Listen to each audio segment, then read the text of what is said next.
प्रेमियों, सत्संग वचनों को हमेशा सामने बैठकर सुनना चाहिए ताकि उन वचनों का असर तुम्हारे मन पे पड़े। तो ये मन अपने गुनाहों को कबूल करे कि मैंने कितना अच्छा किया, कितना बुरा किया, कितना पाप किया, कितना पुण्य किया, कितना सुख किया, कितना असुख किया। वैसे ही मन किसी से मानने वाला नहीं है।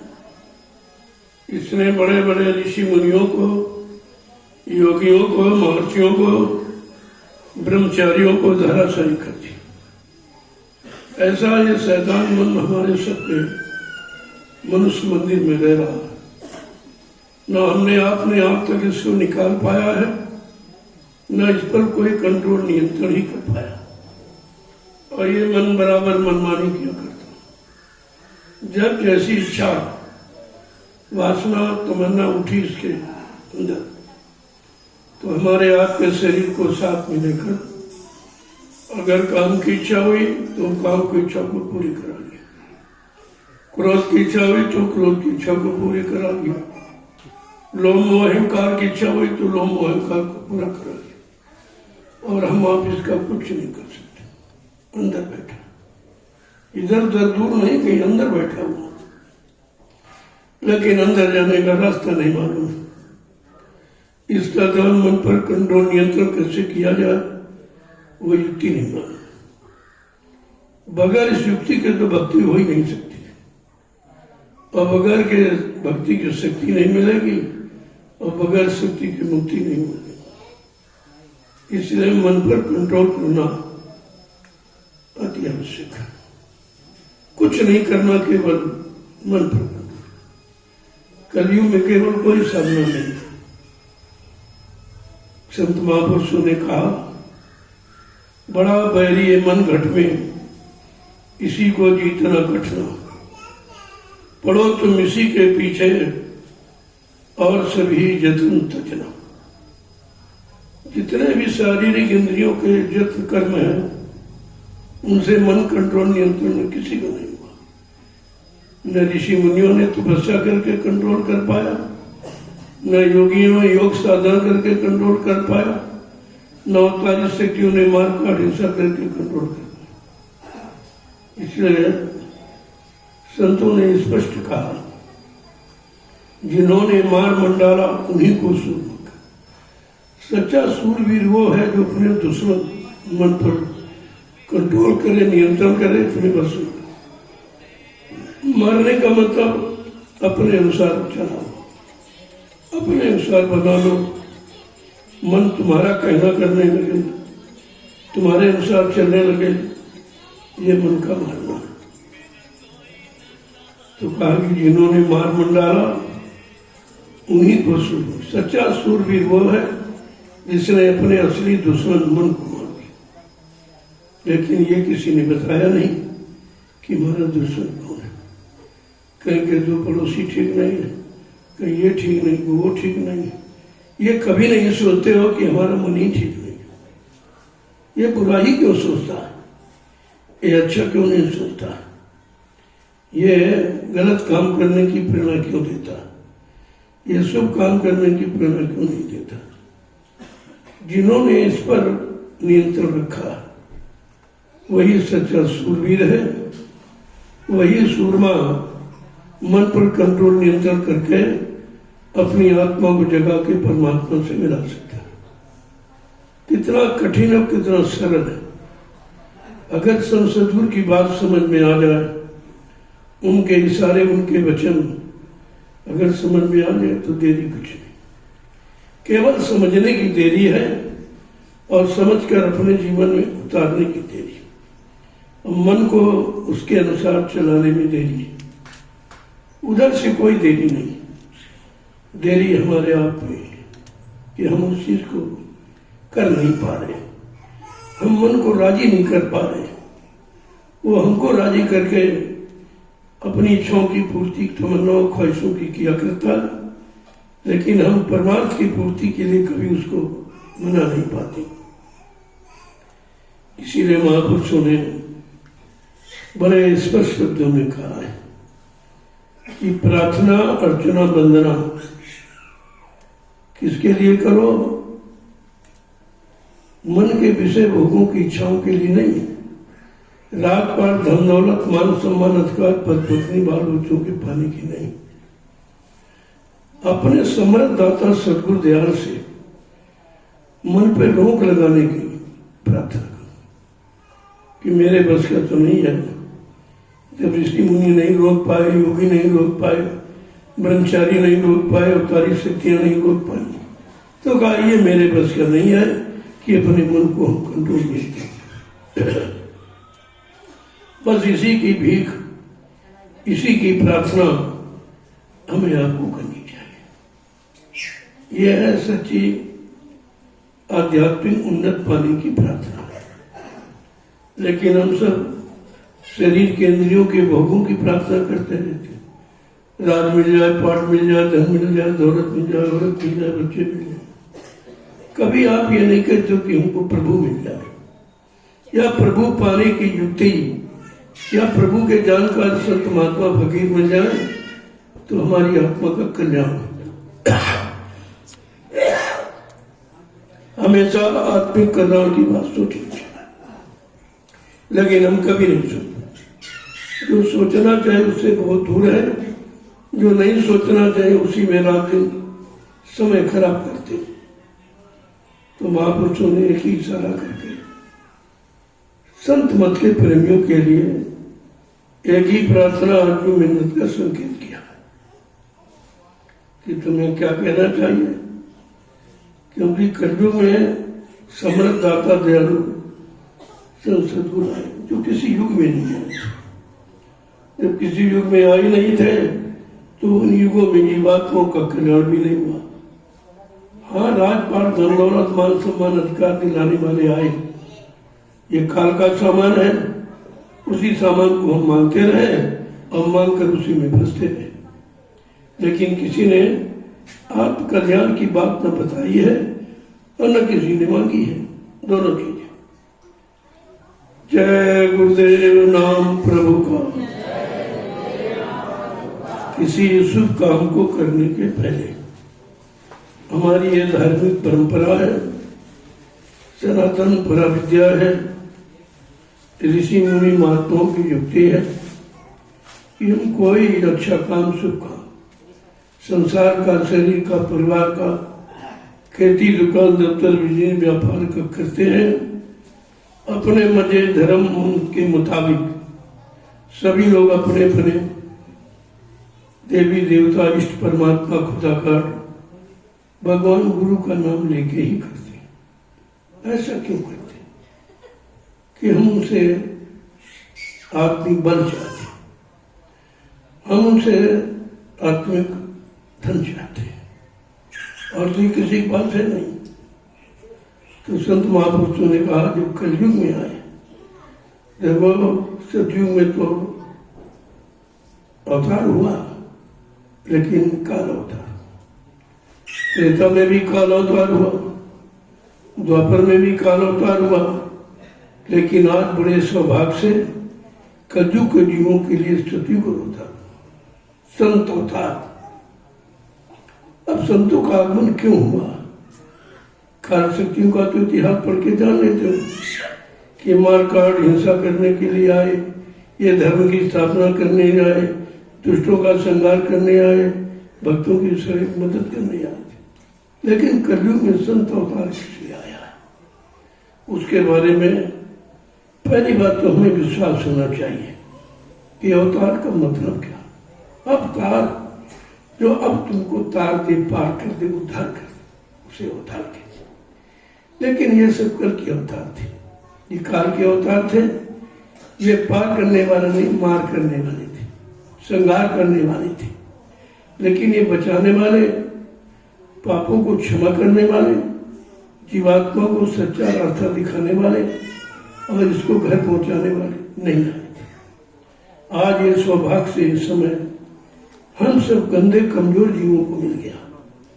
यही हमारा आपका सौभाग्य है और यही सतगुरु की दया है।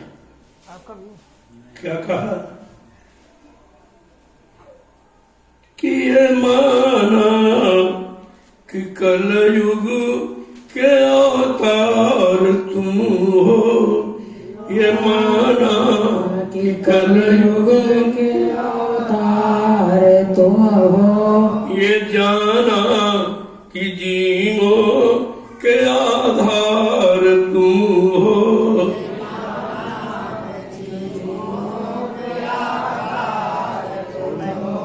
ये जाना कि जीवों के आधार तुम हो, ये जाना कि जीवों के आधार तुम हो, ये माना कि कलयुग के अवतार तुम हो, ये माना कि कलयुग के अवतार तुम हो। देखो कितनी बात स्पष्ट करती है।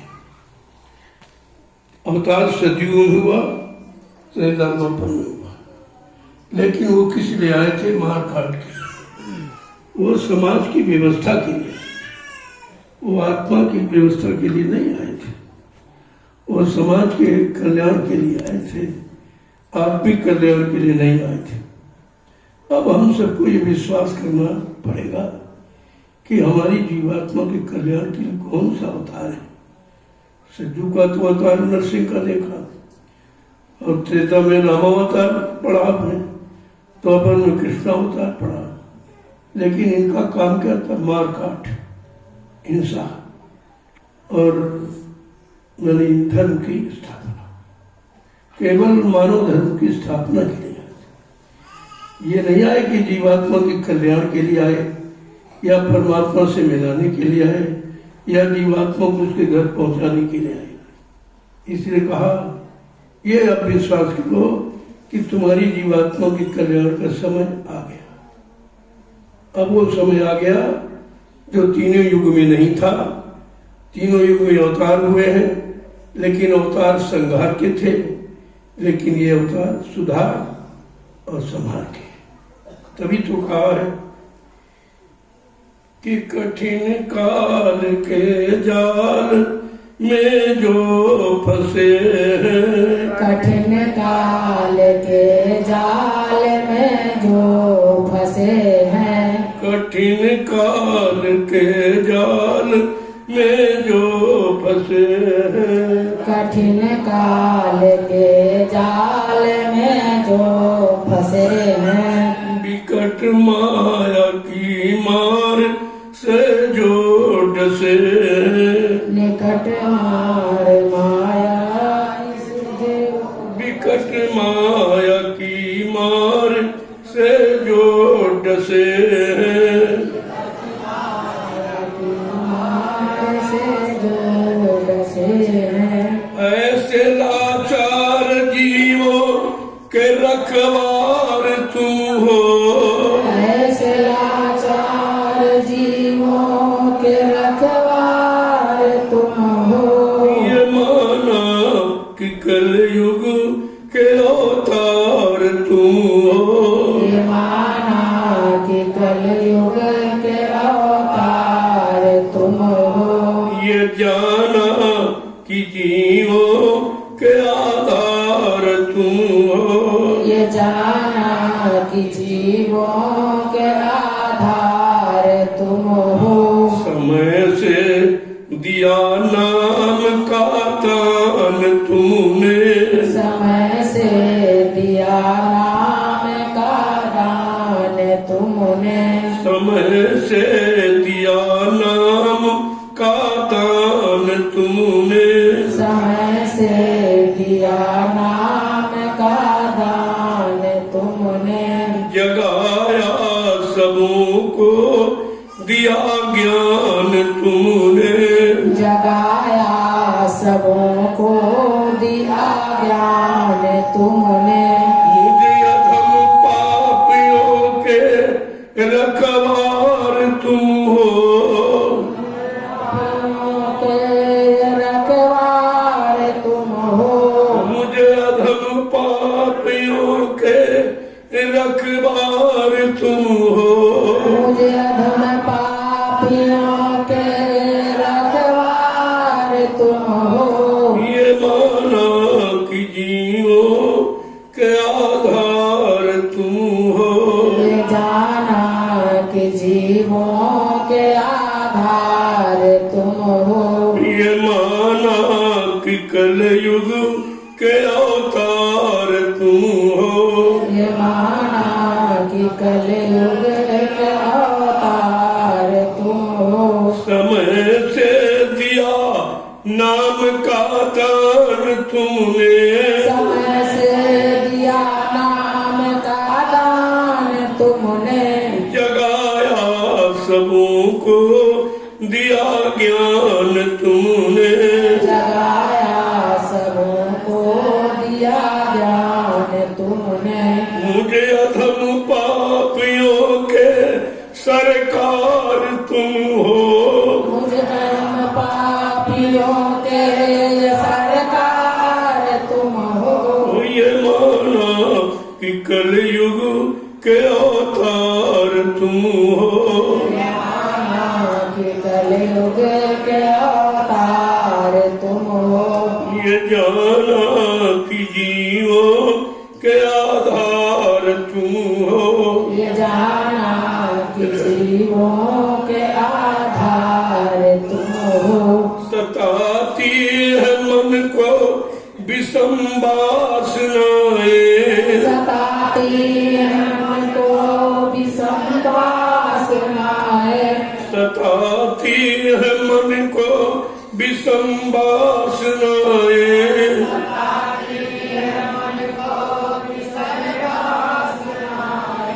भगाती है मन को हविष की हवाएं।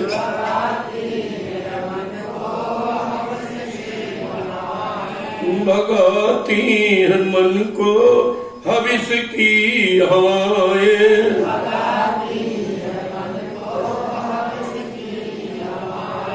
इन्हें रोकने का अधिकार तुम हो। अधिकार तुम हो। इन्हें रोकने का अधिकार तुम हो।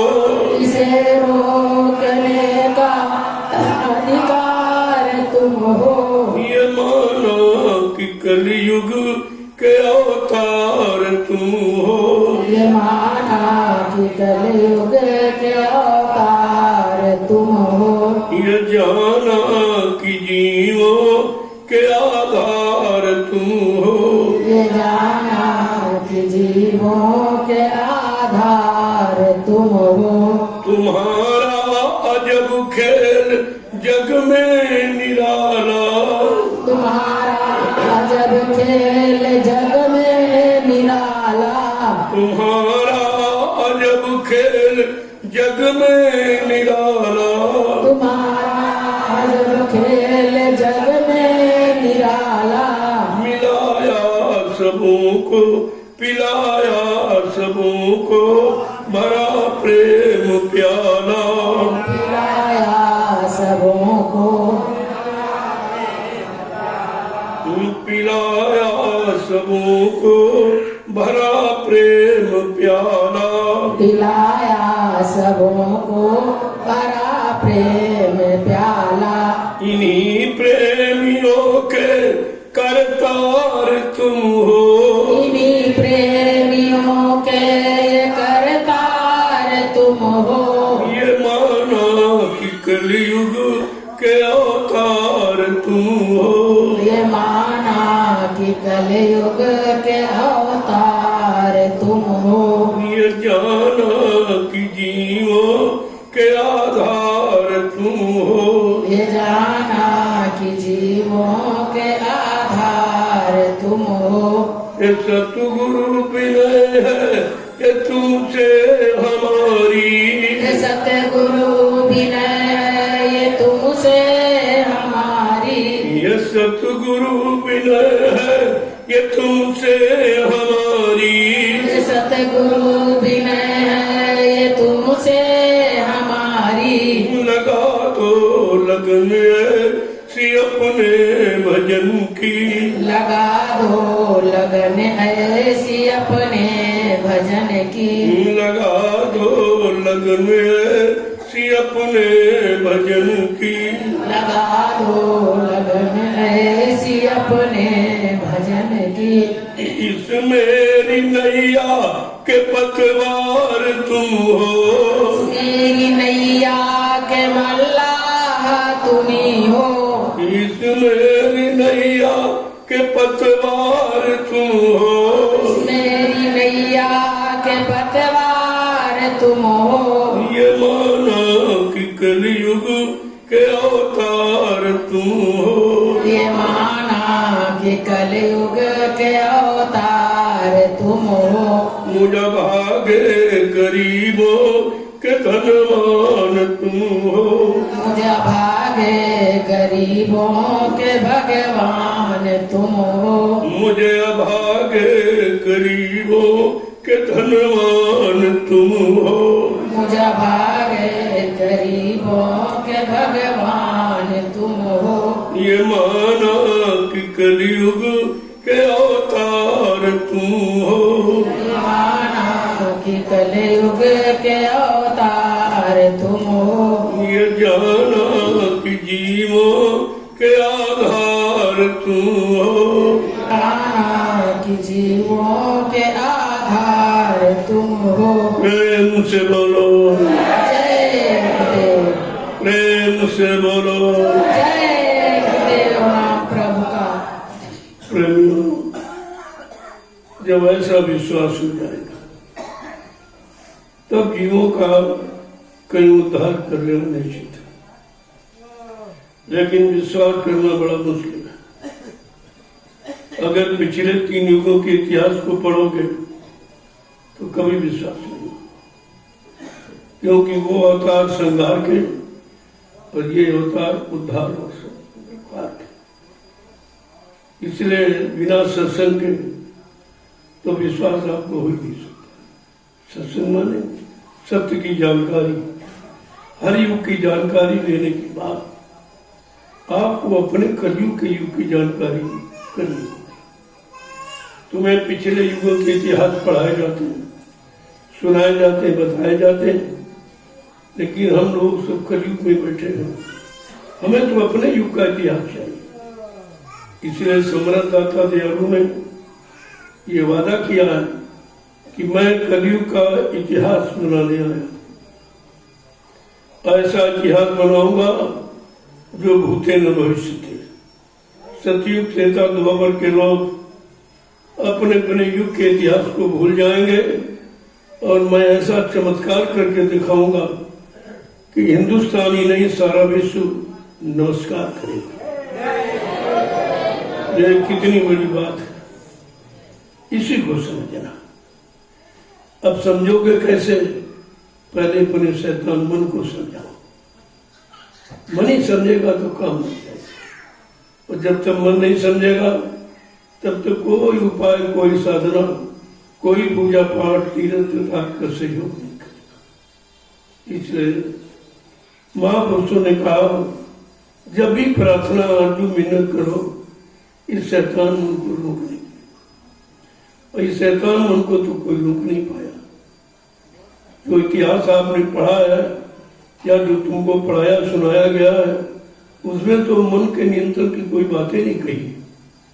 मन पर नियंत्रण करना तो किसी ने बताया ही नहीं, क्योंकि किसी ने किया नहीं।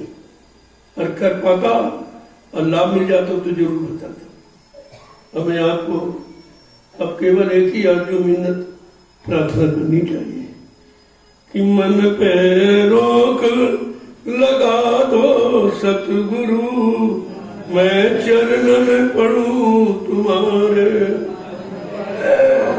रोक लगा दो सतगुरु, चरणन पढ़ूं तुम्हारे। मन पे रोक लगा दो सतगुरु, मैं चरणन पढ़ूं तुम्हारे।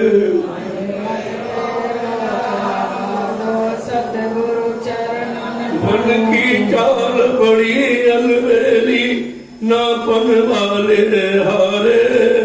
उनकी चाल बड़ी अलबेली नापन वाले हारे का मोटर कौन चलावे हेलीकॉप्टर हारे मन पे रोक लगा दो सतगुरु मैं चरणन पढ़ूं तुम्हारे मन पे रोक लगा दो सतगुरु चरणन पढ़ूं तुम्हारे मन पे रोक लगा दो सतगुरु मैं पैया पढ़ूं तुम्हारे मेरे मन पे रोक लगा दो सतगुरु पैया पढ़ूं तुम्हारे मन को कोई रोक नहीं सकता बिन सतगुरु तुम्हारे मन को कोई रोक नहीं सकता मन को कोई रोक नहीं सकता बिन सतगुरु तुम्हारे मन को कोई रोक नहीं सकता बिन सतगुरु तुम्हारे ऋषि मुनि योगी सन्यासी कोटि यतन कर हारे ऋषि मुनि योगी सन्यासी कोटि जतन कर हारे मन पे रोक लगा दो सतगुरु मैं चरणन पढ़ूं तुम्हारे मेरे मन पे रोक लगा दो सतगुरु चरणन पढ़ूं तुम्हारे ये मन भोगों का मतवारा फिरता मारा मारा ये मन भोगों का मतवारा फिरता मारा मारा कोटि युगन से भटका खाए अब हुन सोच विचारे कोटि युगों से भटका अब हुन सोच विचारे मन पे रोक लगा दो सतगुरु मैं चरणन पढ़ूं तुम्हारे मन पे रोक लगा दो सतगुरु चरणन पढ़ूं तुम्हारे कुल परिवार मात सुत धारा नरक यकीन में डारे कुल परिवार मात सुत धारा कुल परिवार मात सुत धारा नरक यकीन में डारे कुल परिवार मात सुत धारा बिन सत्संग विवेक ज्ञान के डूबी रहे मझधारे बिन सत्संग सत्संग ज्ञान विवेक के डूबी रहे मझधारे मन पे रोक लगा दो सतगुरु मैं चरणन पढ़ूं तुम्हारे मेरे मन पे रोक लगा दो सतगुरु चरणन पढ़ूं तुम्हारे जीव उबारन कष्ट निवारण सतगुरु जग में पधारे जीव उबारन कष्ट निवारण सतगुरु जग में पधारे दास सभी विनमय कर जोरी शीश चरण में डारे मन पे रोक लगा दो सतगुरु मैं चरणन पढ़ूं तुम्हारे मन पे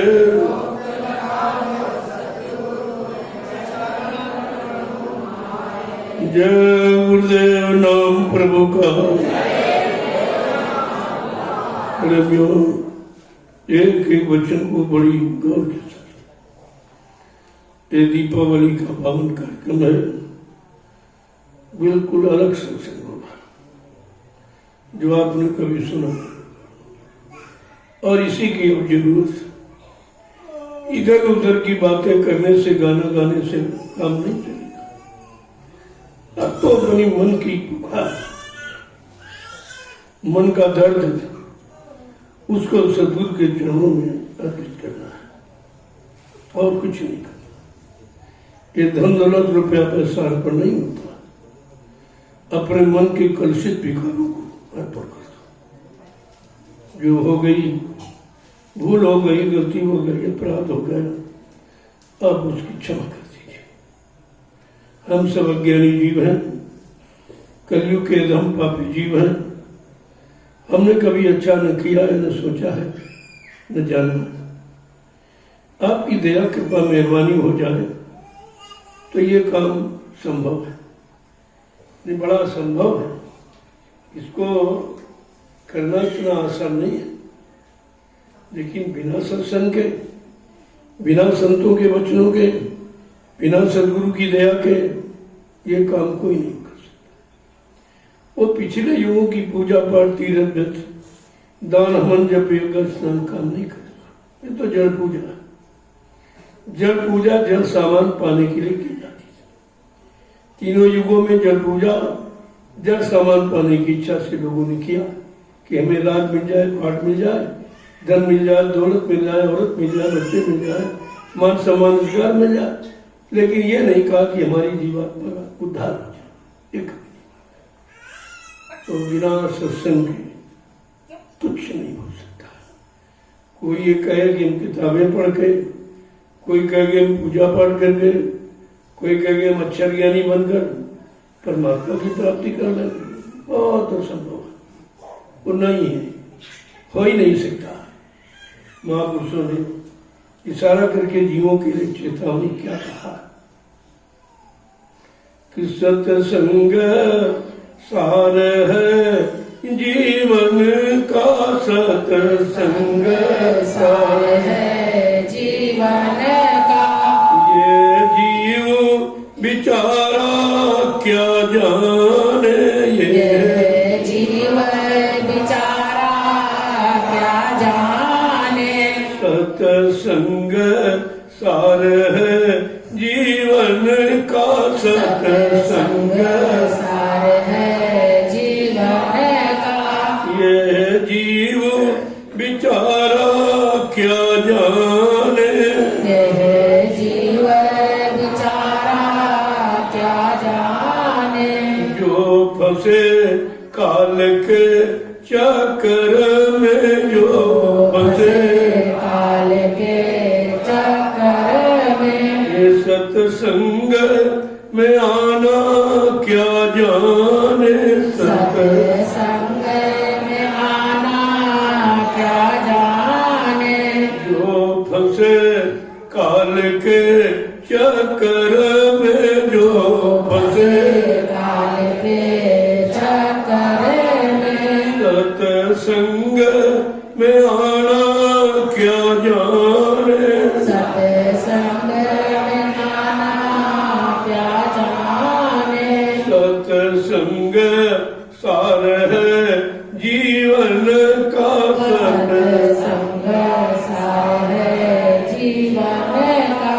ये जीव बिचारा क्या जाने, यह जीवन बेचारा क्या जाने। नहीं सतगुरु दरस मिला जिनको, नहीं सतगुरु दरस मिला जिनको।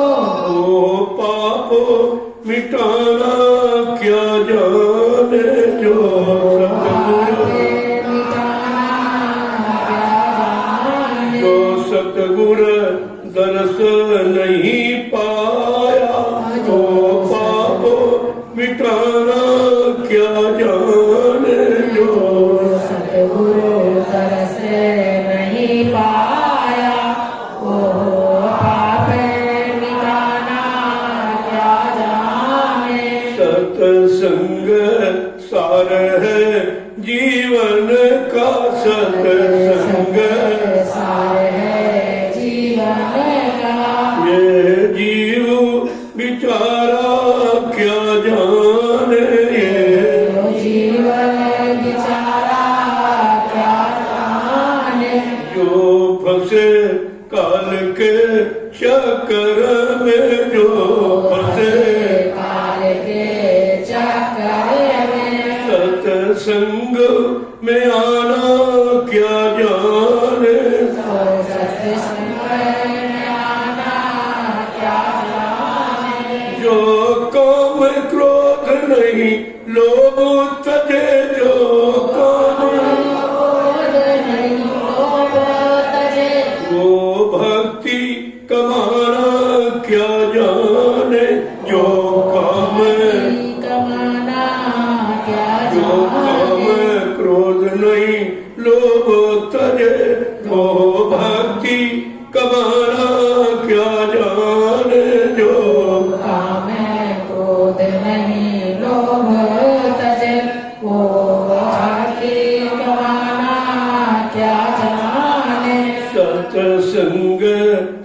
है जीवन का सत्संग सार है जीवन का।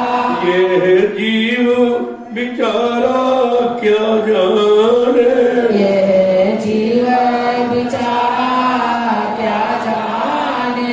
सतगुरु आदेश नहीं माना, सतगुरु आदेश नहीं माना। सतगुरु आदेश नहीं माना, ओ पुण्य कमाना क्या जाने। सतगुरु आदेश नहीं माना, ओ पुण्य कमाना क्या जाने। जिन सतगुरु आदेश नहीं माना, वो पुण्य कमाना क्या जाने। सतगुरु आदेश नहीं माना, ओ पुण्य कमाना क्या जाने। नींदा चुगली में फंसे जीव, नींदा चुगली में फंसे जीव। परमार्थ कमाना क्या जाने। निंदा चुगली में फंसे जीव, परमार्थ कमाना क्या जाने। नींदा चुगली में फंसे जीव, परमार्थ कमाना क्या जाने। सत्संग सार है जीवन का, सत्संग सार है जीवन का। ये जीव बिचारा क्या जाने, यह जीवन बिचारा क्या जाने। जो सतगुरु रूप बसा न सके, जो सतगुरु रूप बसा ना सके। वो ध्यान लगाना क्या जाने। जो सतगुरु ध्यान लगाना क्या जाने। सतगुरु रूप बसा न सके, वो ध्यान लगाना क्या जाने। जो सतगुरु रूप बसा ना सके, वो ध्यान लगाना क्या जाने।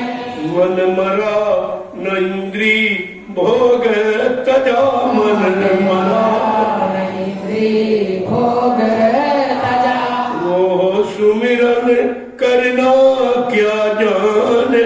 मन सुमिरन करना क्या जाने। मन मरा न इंद्री भोग तजा, वो सुमिरन करना क्या जाने। मन मरा इंद्री भोग तजा, ओ सुमिरन करना क्या जाने। जो सुरति शब्द से जुड़ न सकी, जो सुरति शब्द से जुड़ ना सकी। जो सुरति शब्द से जुड़ न सकी, जो सुरति शब्द से जुड़ ना सकी।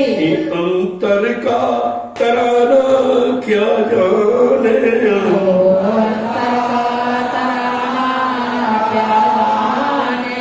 जो सुरति शब्द से जुड़ न सकी, अंतर का तराना क्या जाने। जो सुरति शब्द से जुड़ ना सकी, ओ अंतर का तराना क्या जाने।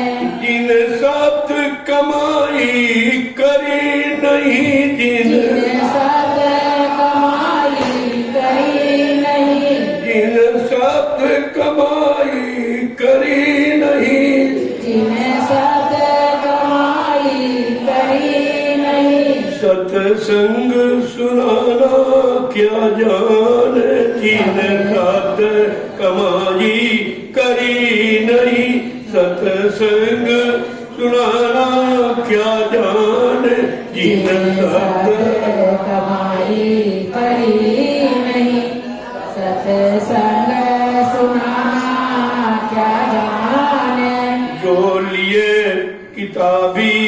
ज्ञान फिरे जो लिए, किताबी ज्ञान फिरे।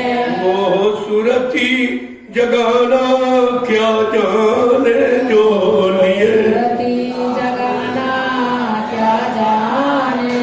जो सूरत क्या कह रहे हैं, जिन्होंने किताबी ज्ञान, इनकी लिखी उनके विचार उनके विचार, क्या जरूरी तुम्हारे विचार उनके विचार में मिलते ही हो?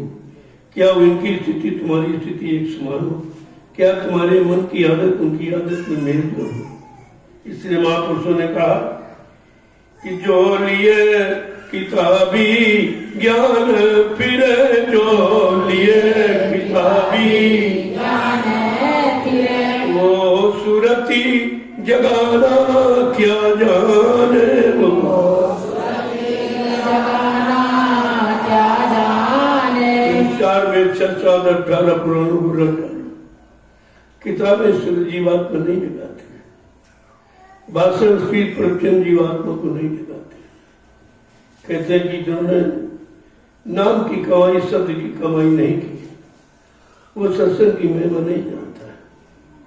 वो अक्षर की महिमा जानता है कि शब्द की महिमा नहीं जानता। आगे क्या कहते हैं कि सतगुरु प्यार मिला जिनको है, सतगुरु प्यार मिला है, सतगुरु प्यार मिला जिनको है, सतगुरु जिनको।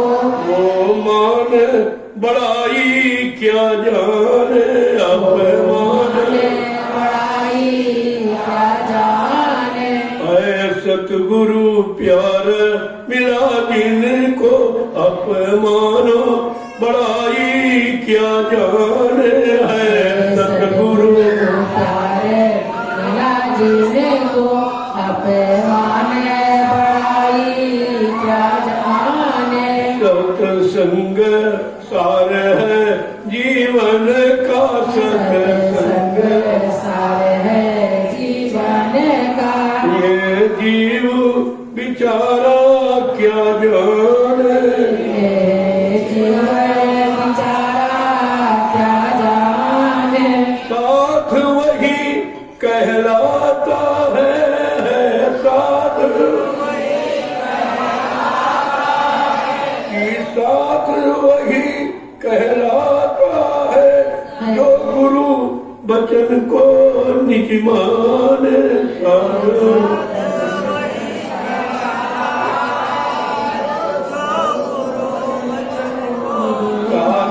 वही कहलाता है, जो गुरु के बचनों को माने है, साध वही कहलाता है, जो गुरु के वचनों को माने। त्यागी बैरागी साधक को मानी अभिमानी क्या जाने, त्यागी बैरागी अभिमानी क्या। त्यागी बैरागी साधक को मानी अभिमानी क्या जाने, साधक को मानी। संत सत्संग सार है जीवन का, सत्संग सारे जीवन का। ये जीव बिचारा क्या जाने, सत्संग सार है जीवन का। ये जीव बिचारा क्या जाने। ताते चेत करो सत्संगत, ताते गुरु बचन को सब माने, गुरु ताते चेत करो सत्संगत, गुरु बचन को सब माने। चेत करो सत्संगत,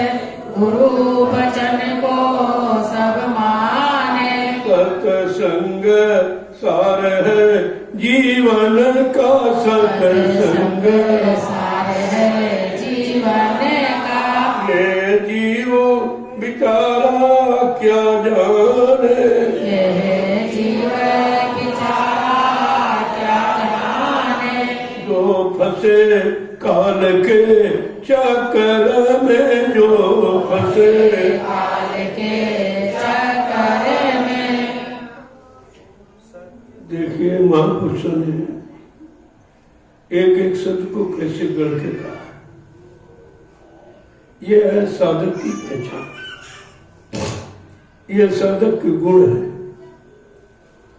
तब साधना कर सकते हो। अगर ये गुण आप में नहीं है तब ये आप अधूरे हो। इसलिए जो किताबों के सहारे दूसरे के दूसरे के सुनने पर चलता है, वो कभी भी आत्मज्ञान प्राप्त नहीं कर सकता। उसके लिए अपने आप को स्वयं आपको कुर्बान होना पड़ता है। जिन्होंने भोगों की कुर्बानी दी, विषयों की कुर्बानी दी, काम क्रोध लोभ मोह अहंकार ईर्ष्या राग द्वेष की कुर्बानी की है, उसी ने मालिक को पाया है। बाकी बताने समझाने वाले तो बहुत है, वाचक ज्ञानी तो बहुत है, आपको समझा बता सकते हैं, लेकिन न तुम्हारी जीवात्मा को जगा सकते, न परमात्मा से मिला सकते। ये काम का। इसीलिए साधक को बड़ी होशियारी के साथ अपने जीवन को निकालना है।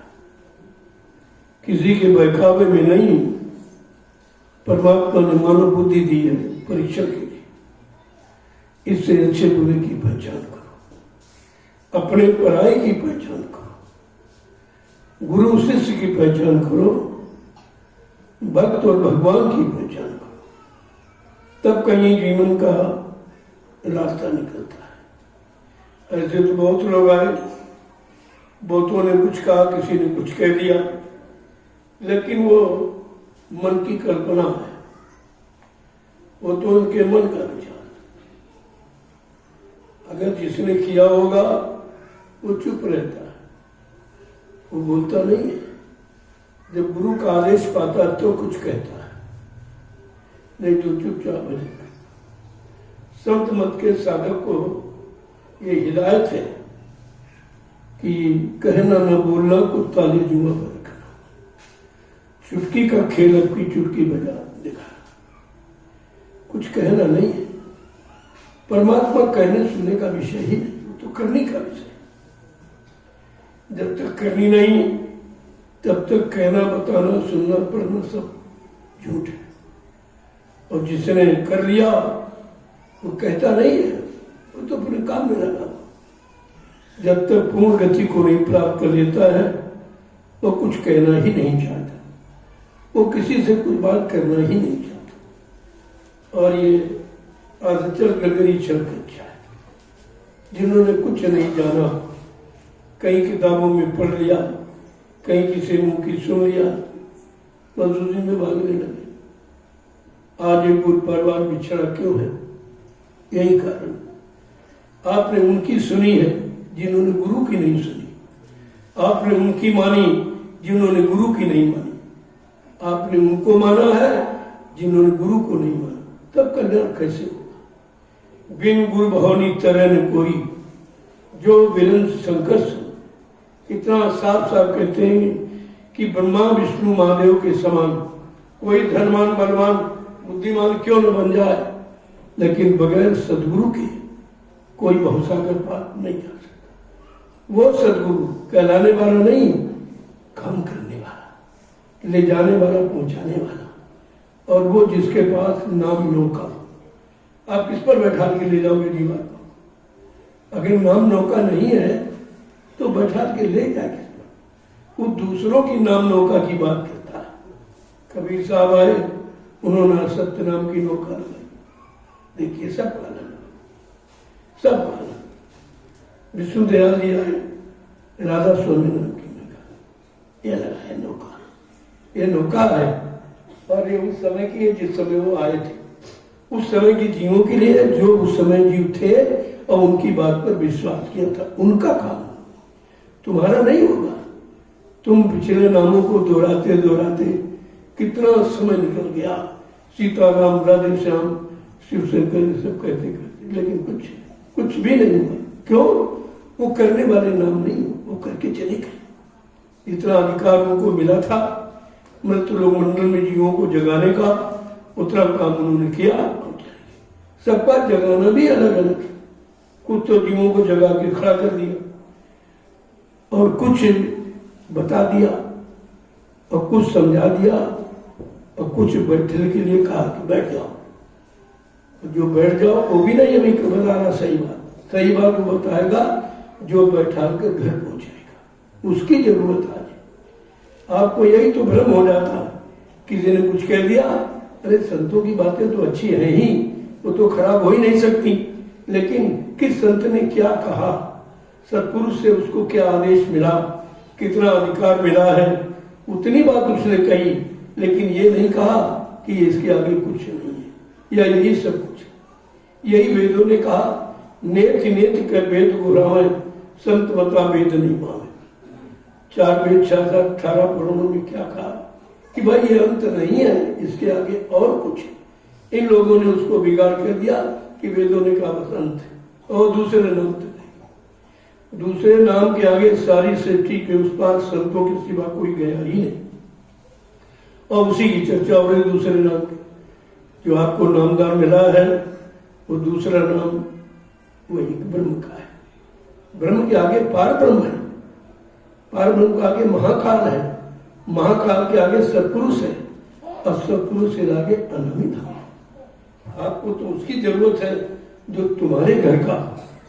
इसलिए महापुरुष को कहना पड़ा कि तुमको किसी पर कोई शंका न हो जाए, किसी कहने में कहीं तुम फंस न जाओ, कहीं झूठा विश्वास न कर लो। उन्होंने कहा हम आए वही देश से जहां तुम्हारा नाम। मैं ब्रह्मा के देश से नहीं आया, विष्णु के देश से नहीं आया, शिव के देश से नहीं आया, राम के देश से नहीं आया, कृष्ण के देश से नहीं आया और मैं देवी देवताओं के देश से नहीं आया हूँ। मैं उस देश से आया हूँ जहां की तुम्हारी जीवात्मा रहने वाली। मैं वहां से और किस लिए आया हूँ? मार काट हिंसा करने के लिए नहीं, रात पात धन दौलत मान सम्मान काल माया के सामान को दिलाने के लिए नहीं आया हूँ। मैं तुम्हारी जीवात्मा को तुम्हारे घर पहुंचाने आया। कितना साफ। फिर भी हम सब जीव नहीं समझ पाते। इतना समझाने बुझाने पर भी वो कहते हम आए हैं तुम्हारी जीवात्मा को घर पहुंचाने, और चेलों ने गुरु को पहले ही पहुंचा दिया, पहले ही पहुंचा दिया। काम हुआ नहीं, जीवात्मा पहुंची नहीं, जगी भी नहीं, होश में आई भी नहीं, खड़ी भी नहीं हो पाई। चलने चलाने की बात बहुत दूर है और आप भ्रमित हो गए। उस भ्रम को दूर करने के लिए मैंने 12 वर्ष का समय आपके लिए निकाला और पूरे हिंदुस्तान के लोगों को बताया। क्या बताया? सदगुरु के वचन, तुम्हारे बचने बचाने के लिए, हमारी आपकी जीवात्मा का कल्याण कैसे हो, उन वचनों को मैंने परिभाषित किया है। अपने तरफ से कुछ न अपने लिए, न अपने मान सम्मान अधिकार के लिए, केवल जीवात्माओं के कल्याण और उद्धार के लिए मैंने यह समय सदगुरु के आदेश पर दिया था कि सबको एक बार फिर बता, एक कलयुग की जीव बेचारे भूले भटके हैं, भूल भटक गए, एक बार इनको मौका दे दीजिए। तो आपके लिए 12 वर्ष का समय निकाला गया। जब लोगों ने सुनना पसंद नहीं किया तब कहा कि बंद, जब कोई अच्छी बात न सुने तो चुप होना चाहिए। बुद्धिमान का काम है चुप हो जाना। तो मैंने आपसे कहा कि मैं 2 वर्ष के लिए अब बाहर नहीं निकलूंगा। जो पहले संदेश प्रसारण करता था बाहर नहीं करूंगा, लेकिन फिर भी मुसीबत आपत्तियों को देखकर मैंने अचानक एक काफिला निकाल दिया। लोग बड़ा आश्चर्य करते थे कि कहा था मैं निकलूंगा नहीं 2 वर्ष, ये अचानक कैसे निकल गए। जब विशेष परिस्थितियां होती हैं, आपत्ति मुसीबत का मार्ग टूटने लगता है, तो फिर ऐसी स्थिति में चुप रहना ये कोई बुद्धिमानी नहीं है। तो वचनों को लोगों के सामने रखना चाहिए। मैं छोटा सा काफिला लेकर अचानक इसी सदगुरु धाम से निकला और आपका शाहजहांपुर, बरेली, पीलीभीत, मुरादाबाद और रामपुर होता हुआ मैं मतलब यानी सहारनपुर, बिजनौर, उधर से हरिद्वार में मैंने पढ़ा कर दिया। 2 दिन का पढ़ा। विजयादशमी के पावन पर्व पर ये लोगों को बताने के लिए तुम्हारी विजय कैसे होगी। अपनी विजय की याद करो कि काल से तुम्हारी विजय कैसे होगी। बगैर दयाल के तो आप विजय पा ही नहीं सकते। ये बताने समझाने के लिए मैंने एक छोटा सा काफला निकाला और लोगों को बताकर वापस आ गया। जो मैंने जानकारी लोगों को दी गुरु महाराज के कहने पर, अपनी इच्छा से नहीं, जो उनका इशारा होता है मैं उसी को कहता हूँ और उसी इशारे को आपसे कहता हूँ कि आप भी करो, मैं भी करूँ और आप भी करिए, ताकि हमारा तुम्हारा दोनों का काम हो जाए। इस उद्देश्य से तो मैंने 6 नवंबर दिन मंगलवार सन 1978 से मैंने ये प्रचार प्रारंभ किया। इसे प्रचार तो 10 जुलाई 1952 से हुआ, लेकिन जो ये शाकाहार का प्रचार, ये जीवों के सुधार का, जीवात्मा को उद्धार का प्रचार, जो गुरबाणी का प्रचार हुआ है, वो मैंने 6 नवंबर दिन मंगलवार 1978 से प्रारंभ किया। अब आप सोच रहे कितना समय निकल गया। मैं हर वर्ष इस तिथि की जानकारी देता, थोड़ा समय नहीं, बहुत समय आपके लिए दिया गया। अब फिर भी नहीं आप समझ पाओगे, मान पाओगे, तो कुदरत है तैयार खड़ी, आगे मुसीबत बड़ी होगी, भारी संहार होगा, भारी नरसंहार होगा। गांव के गांव, शहर शहर कस्बे खाली पड़े रहेंगे, मकान खाली पड़े रहेंगे, कोई रहने वाला दिखाई नहीं देगा। आप आज 1-1 इंच पर जमीन पे झगड़ा करते हो क्योंकि तुमको अपना भविष्य नहीं मालूम। वो तो भविष्य वक्ता जो संत महापुरुष वही बताएंगे। उन्हीं की जानकारी है जो सारे देश में फैलाई जा रही। मैं उन्हीं की जानकारी को सबके कानों तक पहुंचाता हूँ। तो आपको विचार कर लेना चाहिए। अब धीरे धीरे वो तिथि आपके समीप आने वाला। 6 नवंबर एक छोटा सा नैमिष भ्रमण है। 88 ऋषियों की तपोभूमि की परिक्रमा के लिए मैं 6 नवंबर को एक काफला निकालूंगा। वो साइकिल और मोटरसाइकिल का। हाँ, जिसके पास कोई निजी वाहन है, 4 पहिया या कोई बीमार है, परेशान है, लूला लग रहा है, उसके लिए तो छूट है। बाकी किराए की गाड़ी करके नहीं आती, उसके लिए तो केवल साइकिल जाता है और मोटरसाइकिल जाता है। ये पूरा नैमिष, पूरा मिश्रिक यानी तो तीर्थ महातीर्थ है, आपका नहीं, प्राचीन काल का, जहाँ 88,000 ऋषियों ने तपस्या की है। वो तपोभूमि बड़ी ही पुण्य है, बड़ी श्रेष्ठ है, लेकिन उसकी महिमा बताने के लिए मैं यात्रा जरूर निकालूंगा। जो प्रेमी आना चाहे, सम्मिलित होना चाहे, वो आ सकते। किसी को कोई पाबंदी नहीं है और कोई जबरदस्ती भी नहीं। वो तो आपकी खुशी की बात है। इस इतिहास में आप अपना नाम लिखाना चाहते हो कि भाई कलयुग के इतिहास में मेरा भी नाम लिख जाए, तो फिर आपको शामिल होना चाहिए। जय गुरुदेव नाम प्रभु का, जय गुरुदेव नाम प्रभु का, जय गुरुदेव नाम प्रभु का। देखिए, एक एक चीज को ज्यादा कहना उतना अच्छा नहीं है जितना समझना अच्छा। मैं 5-5, 6-6 घंटे संदेश देता, लेकिन मैंने देखा कि आपने उसमें कुछ नहीं किया। जो मैंने 78 संदेश दिया उसको मैंने ये लिखा, ये मेरा हस्तलिखित है, तो बता रहा। किसी की सुनी सुनाई, किसी की किताबों की पढ़ी पढ़ाई बात नहीं करता। मैं अपनी ही अनुभव की बात आपसे कहता हूँ। हमेशा मैं किसी की, दूसरे की रचना या दूसरे का लिखा संदेश मैंने कभी प्रसारित नहीं किया है, क्योंकि वो मेरी अनुभवता थी, वो मेरी जानकारी में नहीं है। इसलिए मैं उसी बात को कहता हूँ जिसको मैंने किया है, और मैंने जो लाभ प्राप्त किया है, हम चाहते हर प्रेमियों को लाभ मिल जाए, तब आपके सामने चर्चा करते। अब यह है कि धीरे धीरे लोगों की समझ में आने लगा है। बगैर मुसीबत आपत्ति के किसी के आंसू नहीं निकलते। वो आपत्ति मुसीबत के आंसू है, वो आत्मा के दुख दर्द के आंसू नहीं है। इसीलिए आंख एक है, किनारे 2। एक है सांसारिक आंसुओं का किनारा, एक है आध्यात्मिक आंसुओं का किनारा। क्या आपने कभी आत्मा के लिए आंसू गिराया नहीं गिराया।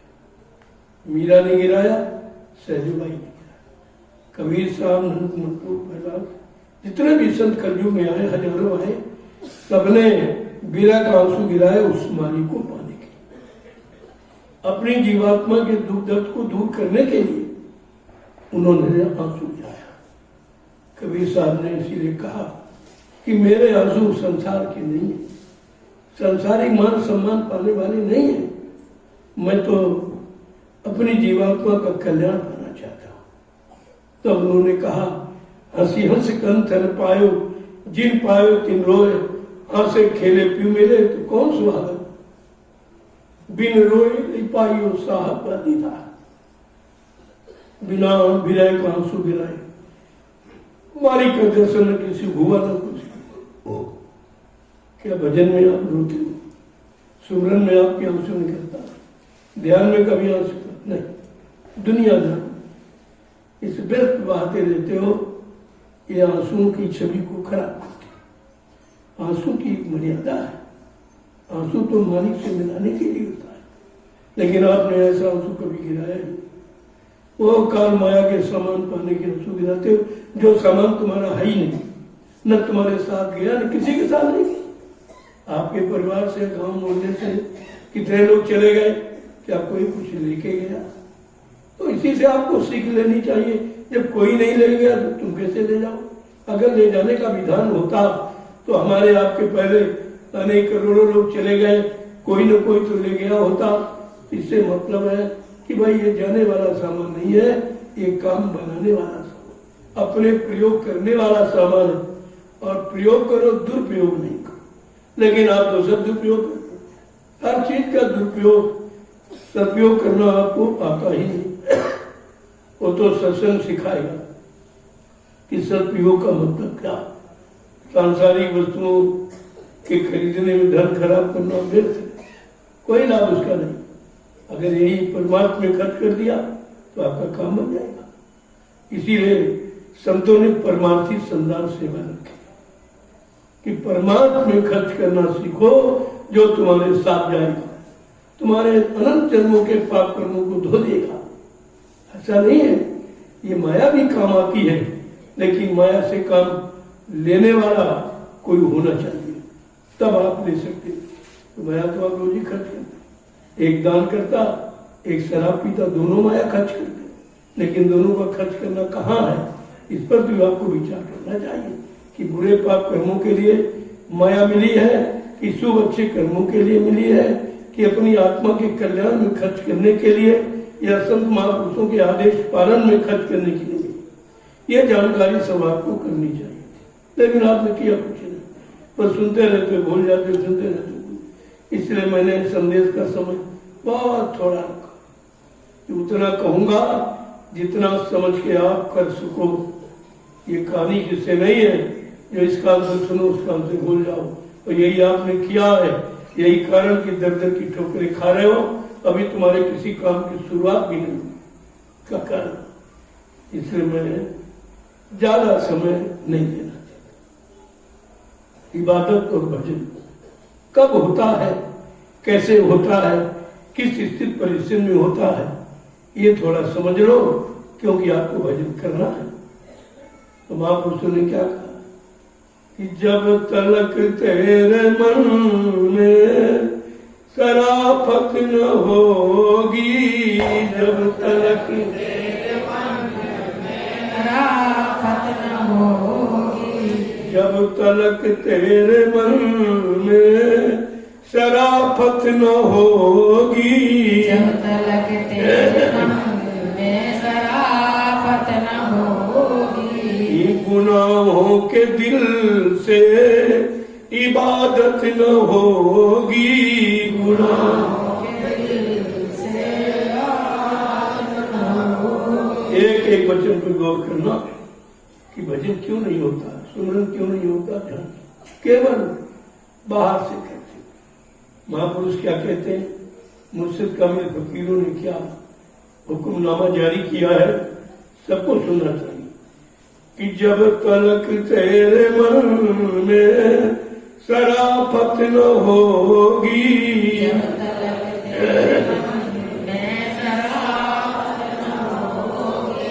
गुनाहों के दिल से इबादत न होगी।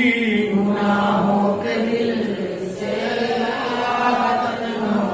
देखो एक एक शब्द को कैसे तुम्हारे मन में जब तक शराफत, ईमानदारी, चरित्रता, निर्मलता नहीं होगी तब तक इबादत नहीं। इबादत ई माने अच्छी नेक भली आदत को इबादत है। अब यहाँ तो इबादत कहते चिल्लाने, अब सभी चिल्ला, एक ही बात नहीं। सब हिंदुओं के पास जाओ मंदिरों पर लाउड स्पीकर लगा, वो भी चिल्ला रहा है। मुल्ला मौलवी भी चिल्ला मस्जिदों पर, गिरजाघर में मतलब यानी वो भी चिल्ला रहे पादरी लोग, और गुरुद्वारे में ग्रंथी चिल्ला रहा। लेकिन क्या चिल्लाने से, हल्ला बना मचाने से अल्लाह मिला? खुदा मिला किसी को नहीं, क्योंकि ये मिलने की युक्ति नहीं, ये तो चिल्लाने की युक्ति है। इसीलिए कहा जवान की इबादत, जवान की प्रार्थना कबूल नहीं होती, क्योंकि जवान आपने गलती कर रखी, गंदा संदा खान पान किया, किसी निंदा आलोचना बुराई किया है, भद्दे अश्लील शब्दों का प्रयोग किया है, लोगों को अपमानित किया है। लिहाजा ये जमाना आपकी गंदी है, और गंदगी में कोई पूजा, कोई इबादत स्वीकार नहीं। मुल्ला मौलवी ने तो और बिगाड़ दिया, गंदगी खाना बताया, जबकि ये सिद्ध है कि जैसा करे आहार वैसे बने विचार।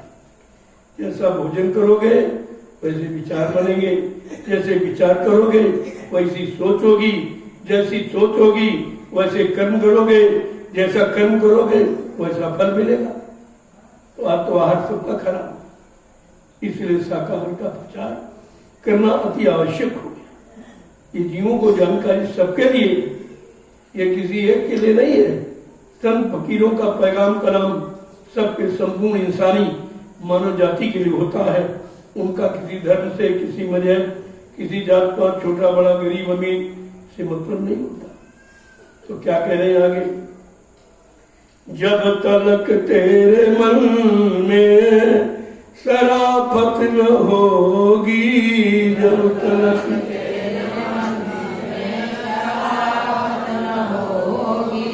गुनाहों के दिल से इबादत न होगी।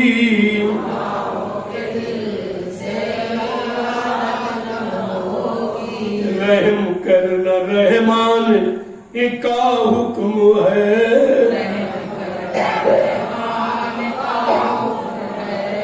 जब वो मोहम्मद साहब ने क्या कहा, रहम और ईमान जिसके पास वो है मुसलमान। मुसलमान कोई कौम जाति का नाम नहीं, जिसमें रहम ईमान वो है मुसलमान। रहम ईमान, मुसलम ईमान रहमान। मुसलम माने पक्का, जिसमें रहम ईमान है वो मुसलमान। अब रहम ईमान कोई जाति के ऊपर तो नहीं निर्भर, तो सबके लिए लागू, संपूर्ण मानव इंसानी जाति पर लागू। क्या कह रहे हैं कि रहम करना रहमान का हुक्म है। रहम करना रहमान का हुक्म है। जब तलक नेक कर्मों की आदत न होगी,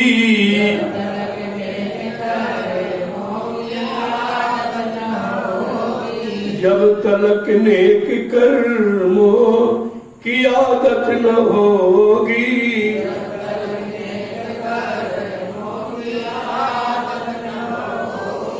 गुनाहों के दिल से इबादत न होगी।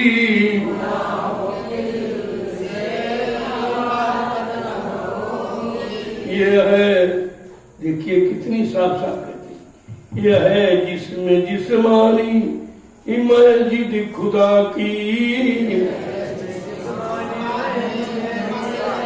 ये है जिसमें जिस्मानी मस्जिद खुदा की,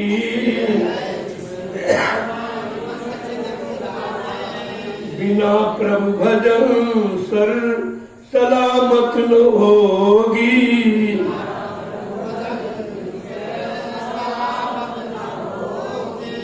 बिना हरि भजन सर सलामत न होगी।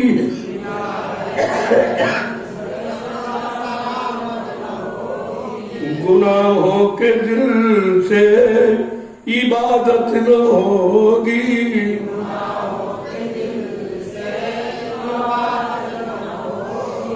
ये आवाज युग के मसीह ने दी है।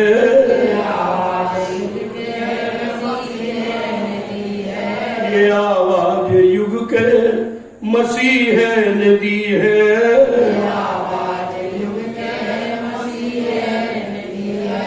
वक्त से चेत जाओ तो कयामत न होगी।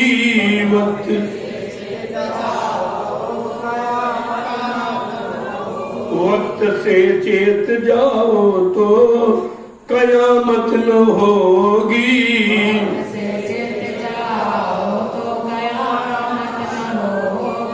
गुनाहों के दिल से इबादत न होगी।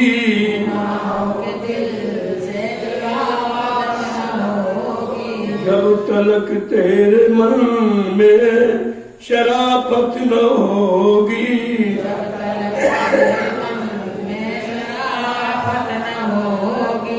बड़ा वक्त नाजुक समझ सोच चलना।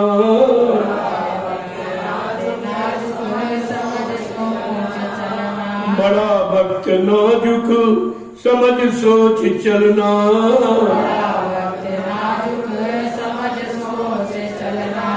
बिना सतगुरु के हिफाजत न होगी।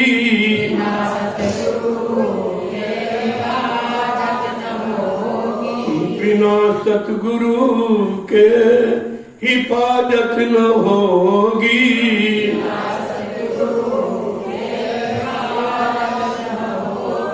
गुनाहों के दिल से इबादत न होगी। गुनाहों के दिल से इबादत न होगी। जो गुरु की न माने और अपनी ही ताने। प्रभु की न माने ये अपनी ही ताने। जो गुरु की न माने और अपनी ही ताने।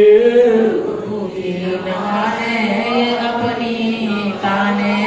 जो गुरु की न माने और अपनी ही ताने। गुरु की न माने ये अपनी ही ताने। तो जम के यहाँ फिर जमानत न होगी। जम के फिर जमानत न होगी। तो जम के यहाँ फिर जमानत न होगी। फिर जम के यहाँ जमानत न होगी। गुनाहों के दिल से इबादत न होगी। गुनाहों के दिल से इबादत न होगी। करो गुरु का सत्संग नित चेत प्यारे।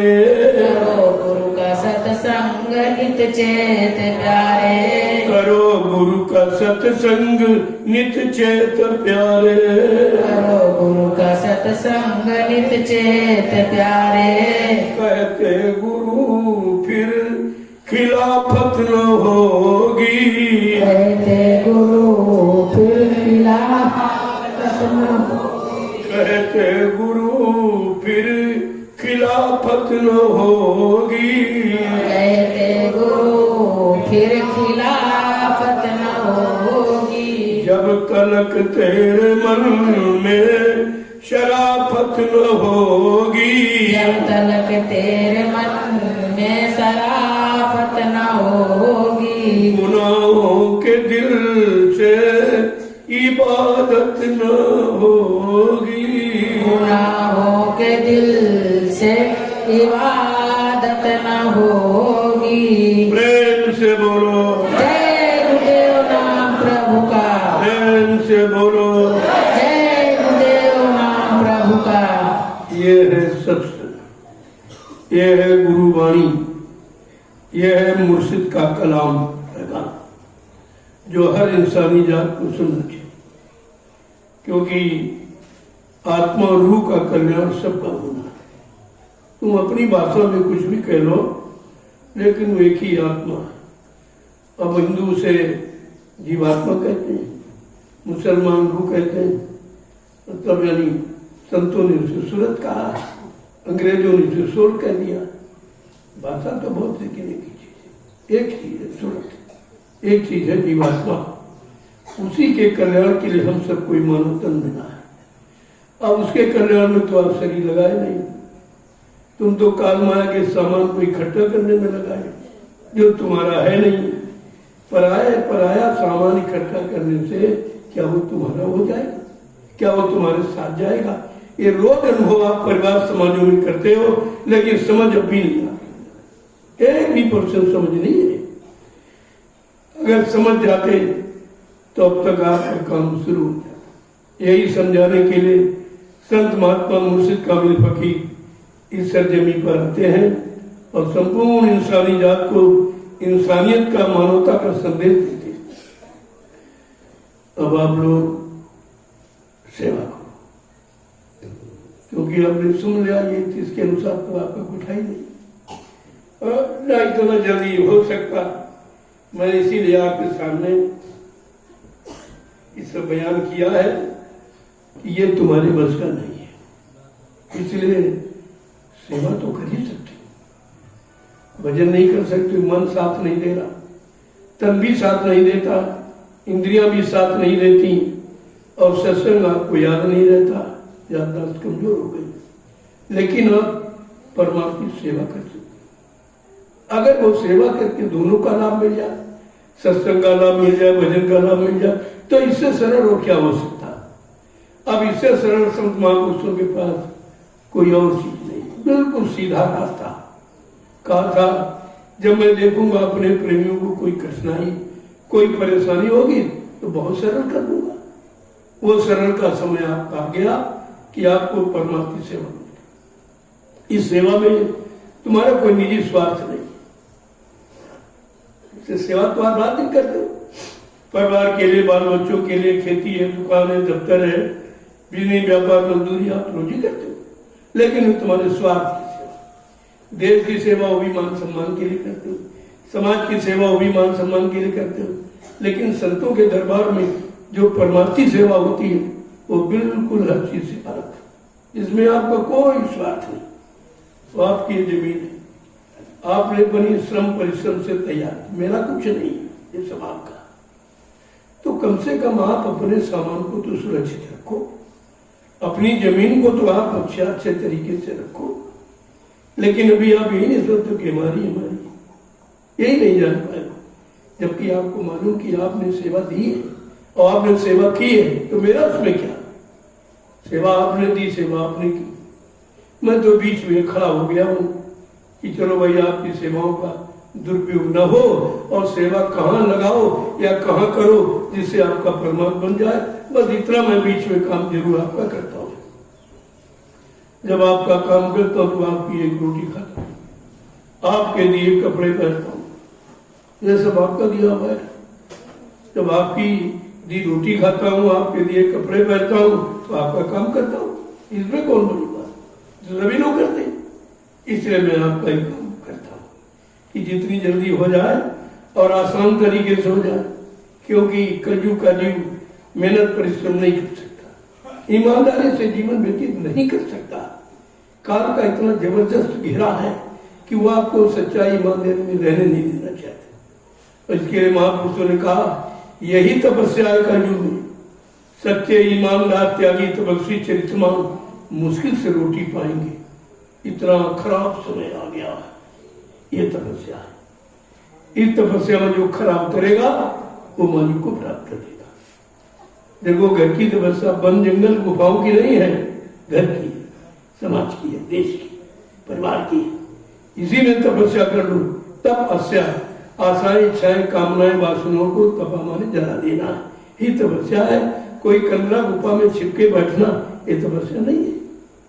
वो लोगों ने किया, कुछ नहीं मिला, लेकिन आज उनकी वो जो उन्होंने अखंड तपस्या की है कि घर परिवार बाल बच्चों को छोड़कर जंगल में चले गए, गुफाओं में बैठ गए, शरीर को सुखा डाला, यानी हड्डियों को गला दिया और भोगों से दूर रहा, लेकिन विचारों को कुछ लाभ नहीं मिला, लेकिन भूमि को पवित्र कर दिया।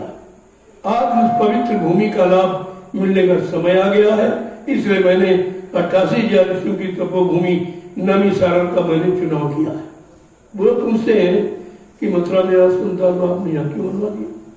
हमने कहा मथुरा वाला अगर तुमने पाक साफ निर्मल पवित्र रखा होता तो हमको यहाँ बनाने की क्या जरूरत थी? वो तो समय बताएगा, इतिहास बताएगा कि आप लोगों ने कैसे कैसे कारनामे किए हैं, ये निमिष मात्र क्षणिक स्वाद लाभ पाने के लिए, जिसका कितना बड़ा दंड है। मैं बराबर बताता रहता हूँ कि जो चीज तुम्हारी नहीं है तुम्हारी नहीं होगी। तुम्हारे जबरदस्ती कब्जा करने से, अपने से, लोगों को बरगलाने से, लोगों को बहकाने से, भरमाने से वो तुम्हारी नहीं हो जाएगी। वो तो न तुम्हारी थी, न है, न आगे होगी। इस बात को कोई समझदार प्रेमी समझ रहा है, वो अपने आप को इस चीजों से अलग रखता है। जय गुरुदेव नाम प्रभु का। अब आप लोग खड़े हो जाओ, खड़े हो जाइए। आप लोगों कितनी देर आपके खड़े होने में, बस उतनी देर सब्जी उगाने में है कि आप खड़े ही नहीं हो पा रहे। शरीर से नहीं खड़े हो पा रहे तो अंदर से तो बहुत मुश्किल है। मन बुद्धि चित्त से खड़ा होना ही खड़ा होना कहता है।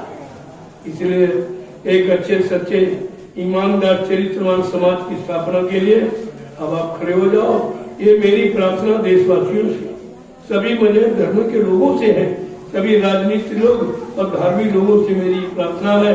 अब समय आ गया है, समय करवट देने वाला है, बदलाव चाहता, परिवर्तन चाहता है, और आपको उसमें अभी भागीदार हो जाना चाहिए। यही तो बुद्धिमानी है। जय गुरुदेव नाम प्रभु का। जोर से बोलो, सब मिल बोलो, बोलना होगा, अभी से बोलो। दुख दर्द हरेंगे, अब कष्ट मिटेंगे, सुख शांति भी देंगे। सबके दाता, सबके मालिक, प्रेम से बोलो। ये नाम नहीं इंसान का, ये काम नहीं इंसान का। ये भ्रम दूर करने के लिए मैंने आपके सामने जय गुरुदेव प्रभु का नाम, बोलते तो आप है लेकिन टुकड़ों में बोलते थे। जय गुरुदेव कहते थे, दूसरा प्रभु का कहता था, लेकिन आपको पक्का विश्वास नहीं था। जब दूसरा प्रमाणित करता तब आप कहते, लेकिन नहीं, आप पूर्ण विश्वास के साथ हम सबको कहना जय गुरुदेव नाम प्रभु का है। ये किसी आदमी, इंसान, जानवर, पक्षी का नहीं है, ये प्रभु का है। और ये काम भी प्रभु का है। इंसानों को मौका दिया गया 3 युगों से, कोई काम नहीं, इंसानों ने इंसानों का काम नहीं किया, अपना काम नहीं किया है, तो फिर ये समाज देश की कल्याण का काम कैसे करेंगे? इसलिए मैंने आपके सामने एक चीज रखी है कि जय गुरुदेव नाम प्रभु का है, क्योंकि गुरु की परंपरा हमारे देश की बहुत प्राचीनतम है। सभी धर्मों के लोग गुरु करते आ रहे हैं, सो अपने गुरु को गुरुदेव जी, जय गुरुदेव जी कहते हैं, लेकिन वो गुरु सांसारिक थे, सांसारिक वासनाओं इच्छाओं की पूर्ति के लिए थे। लेकिन आज जो जय गुरुदेव है वो प्रभु है, प्रभु है। वो जय गुरुदेव प्रभु है। प्रभु का नाम जय गुरुदेव या जय गुरुदेव नाम प्रभु एक ही बात है।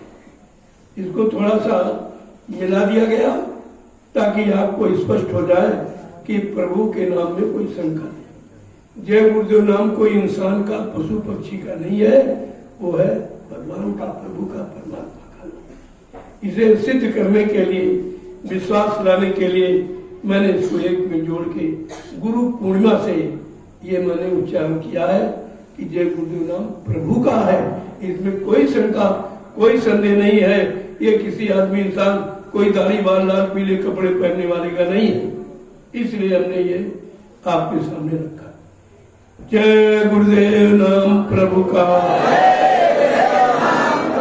और मैंने कहा बोलना पड़ेगा, ये नाम तुमको लेना पड़ेगा, जय गुरुदेव नाम तुमको लेना पड़ेगा। इसी से अब बदलेगा जमाना, और किसी नाम से नहीं, न हरि नाम से, न सीताराम से, न राधे श्याम, न शिव शंकर, मतलब किसी से नहीं बदलाव होगा। समय के जगाई नाम से परिवर्तन होगा। इसको स्पष्ट करने के लिए मैंने संदेश आपके सामने रखा। जय गुरुदेव नाम प्रभु का। जय गुरुदेव नाम प्रभु का। प्रभु का प्यारा नाम। इसलिए महापुरुषों ने जीवों को विश्वास दिलाने के लिए जय गुरुदेव नाम कभी ना भुलाना, इसी से बदलेगा जमाना और किसी से परिवर्तन नहीं। न राजनीति से होगा, न प्रधानमंत्री मुख्यमंत्री राष्ट्रपति बनाने से होगा, न जगत गुरु शंकराचार्य धर्माचार्य से होगा। काम किससे होगा? जय गुरुदेव नाम से। क्योंकि जितने नाम, उनका समय अलग था, अलग समय था। राम राज्य लाने का, कृष्ण राज लाने का, हरि राज्य लाने का, लेकिन आज कल युग में सदगुरु राज्य लाने का, जिसे सतयुग कहते हैं, वो संतों की परंपरा में है और संत ही उससे सतयुग को ला सकते। आगे किसी के बस की बात नहीं है, लेकिन संत महापुरुष सबको मौका देते। 72 साल से राजनीतिक लोगों को मौका दिया कि तुम देश का, समाज का, मानव इंसानों का काम कर दो, तुम्हारा इतिहास में नाम हो जाएगा। वो भी नहीं हुआ। 72 वर्ष निकल गए, राजनीति भी खत्म हो गई, और फिर धर्माचार्यों को मौका दिया कि तुम भाई धर्माचार्य हो, तुम लाल पीले कपड़े पर दाढ़ी बाल रखा के अपना परिचय दे रहे हो कि हम धर्म की स्थापना के लिए हमने भेद बनाया, लेकिन धर्म कहाँ चला?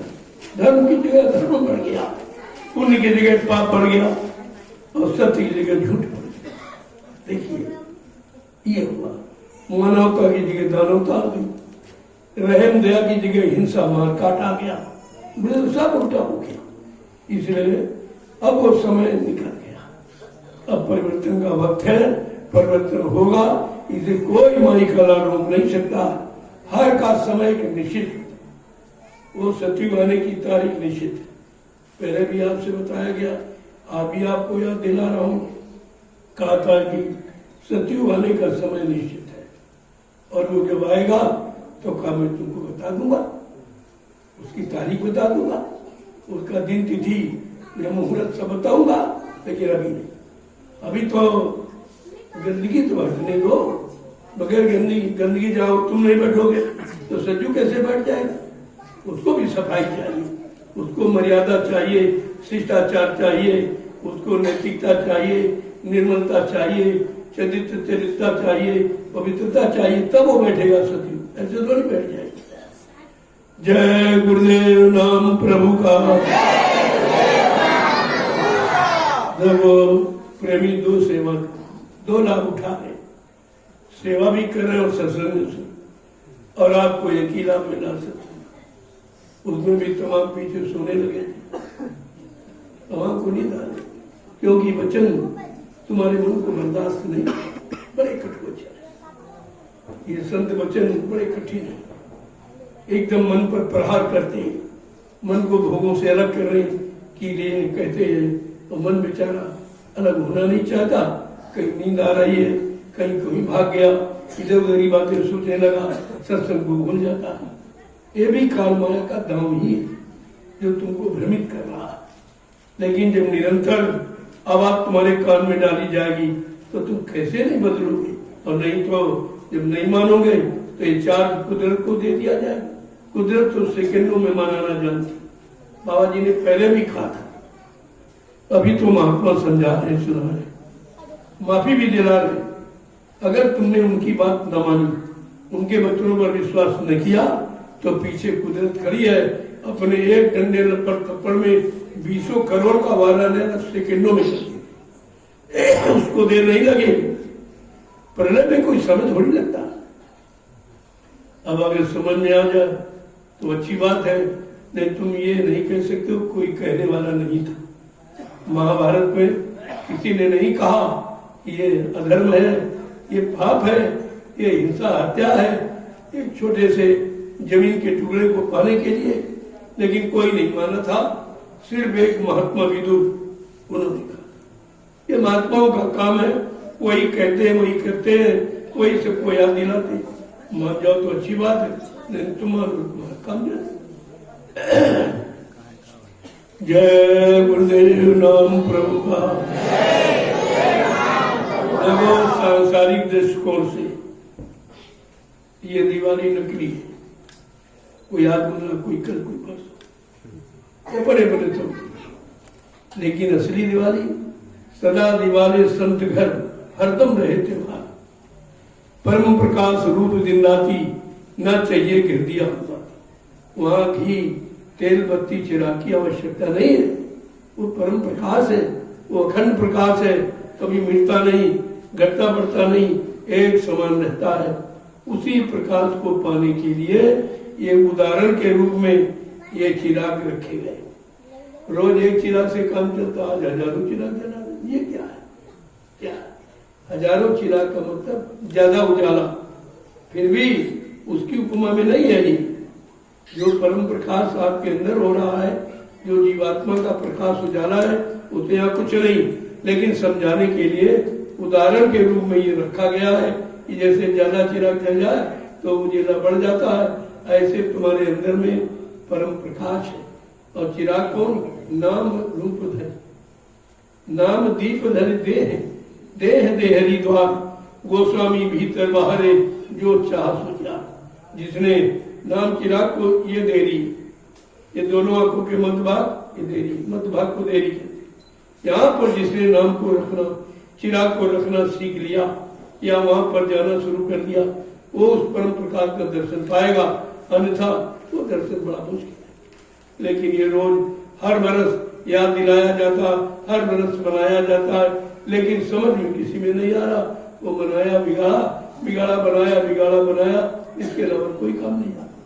जलाया बुझ गया, जलाया बुझ गया, वो याद फिर तो चला गया।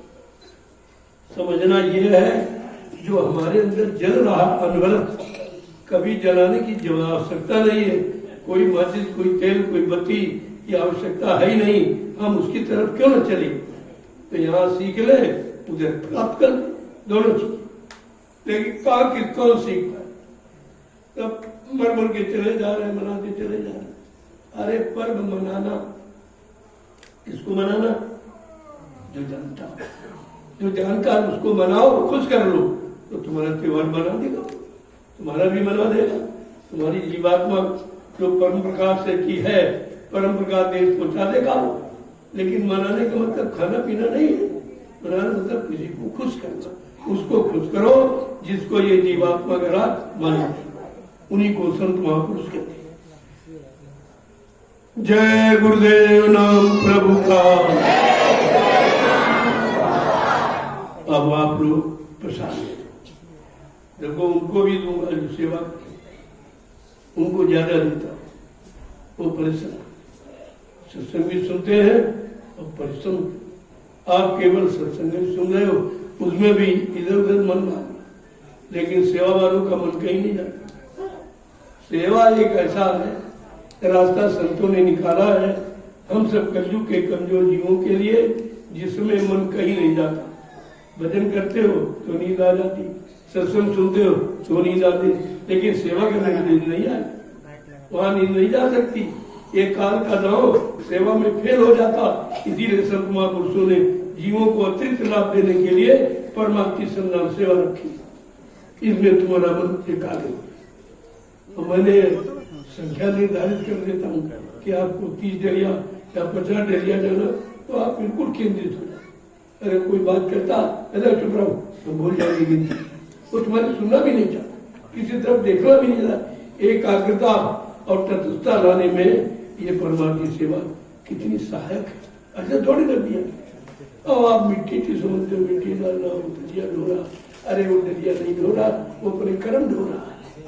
कर्म धो रहा है। ये परमार्थी संन्यास सेवा से ही कर्म धोते और किसी सेवा कोई पूजा पाठ से नहीं। इसलिए महापुरुषों ने ये कलयुग के जीवों के लिए एक अतिरिक्त लाभ देने का रास्ता परमार्थी सेवा रखा। जय गुरुदेव नाम प्रभु का।